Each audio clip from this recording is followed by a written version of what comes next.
ซ้ำนำหนาบอกกับกิริยาที่เราเกิดเป็นเมื่อ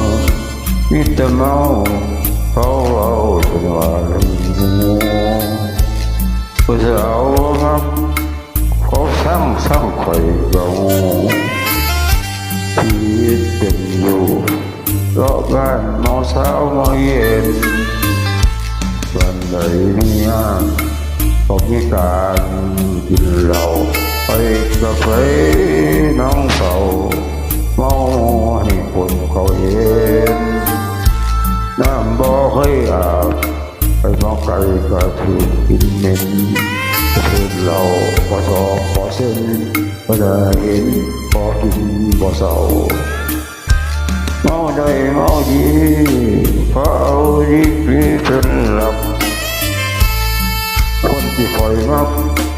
คือคนเอิ้นบักที่เราลูกเมียบ่มี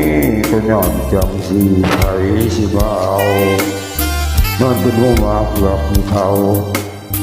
เมาอยู่ใต้ตารางคนยังเบิดบาทที่แม่เฮาว่าน้ำผู้เดียวชาวบ่เลยเดียวก็สร้างชีวิตเกิดมาตามภาษาคนห่างพอจูบตักจะลองบ้างพอลมเจ้าน้ำดอกเล็กที่มาเอา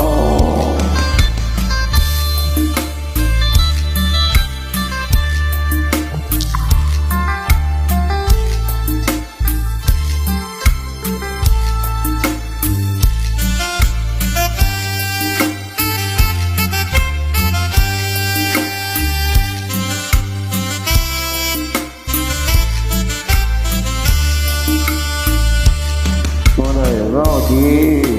ว่าเอาดีกรีเป็นหลักทั้งที่ไฟมักคือคนเอิ้นบักทีเราลูกเมียบ่มีก็ย้อนจังสิไผสิมาเอา